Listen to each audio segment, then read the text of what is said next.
Hi guys, me again. Sorry, I got interrupted there because someone phoned me and then it cut a video off. Really annoying. So yeah, pull-ups. I'm always moving the goalposts with clients, and the next thing is that this shit is hard. This shit is really hard. So I decided I wanted to do a pull-up. It became one of my goals. I have like a gym goals board. See my gym goals board, and I started to train for it quite consistently, but not consistently enough. And that kind of phase took probably 6 months, and then 2 months of really being consistent, really like deciding that is what I'm doing. That is the one thing that's going to make the biggest kind of difference to my gym happiness, and that's what I'm going to do. And then that's when it happened. When I really got consistent, I really put the time and I stopped beating myself up about it. And one day I just got so sick of not being able to do it, I just did it. And I was like, oh my god, this is vesting out. I'm like still kind of like buzzing about that. So yeah, forgiving your body for those frustrating moments. And that's a big ask, because if you're anything like me, you've probably built up a lifetime of frustration of various things. So for me, it's like putting on loads of weight at uni, getting ill, getting kind of physical tiredness symptoms. I've not been able to kind of do all the things my mind wants me to do, not looking the way I thought I should look. So like for me, when I first became a personal trainer, I was like, oh, I'm not really skinny, I'm not like a bodybuilder, people are going to judge me for that, and I'm not going to get any business because of it.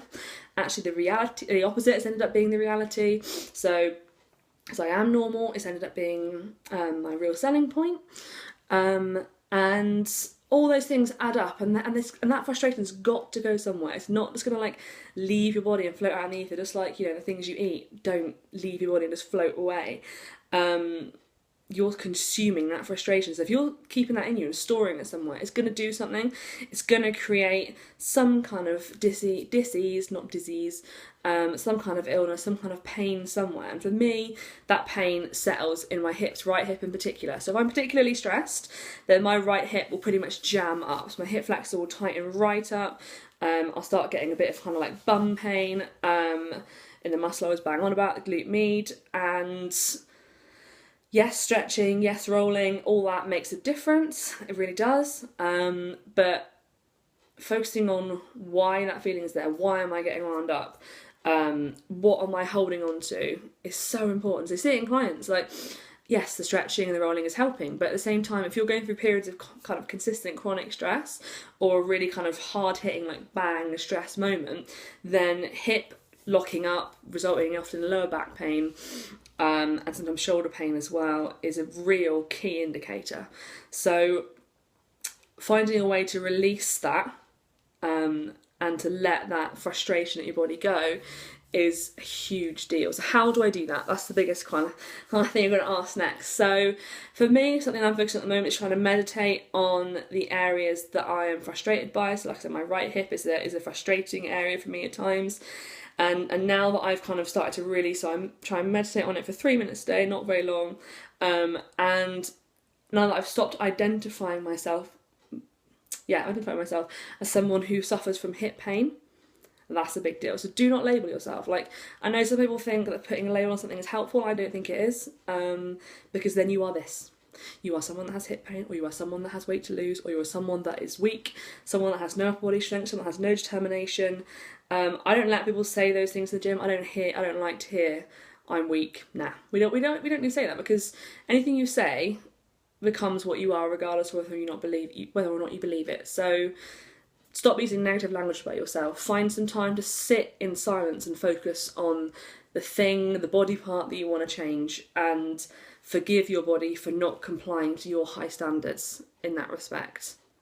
And lastly, start to focus on the good things about your body, the things that it's got that are amazing. And, you know, for me, again, focus on that right hip, because that's the bit that really pisses me off. What does it do? I mean, I cycle 8 miles a day, and it puts up with it regardless of the fact that it's in pain. It's bloody amazing. Really, really important. So that kind of leads me on to kind of what I'm doing next. So with clients, if you're already a warrior, then we talk about these things. We try and really inject an element of self-love into the training. Some people kind of say like yoga is like a practice, I suppose, like training session is a practice as well. Whole difference between training and exercise is like a whole other topic. So I'm going to be launching an online seminar course about body confidence, self-love, self-esteem, feeling good about yourself, and how to practically, week by week, get through these feelings of frustration. This is just the taste.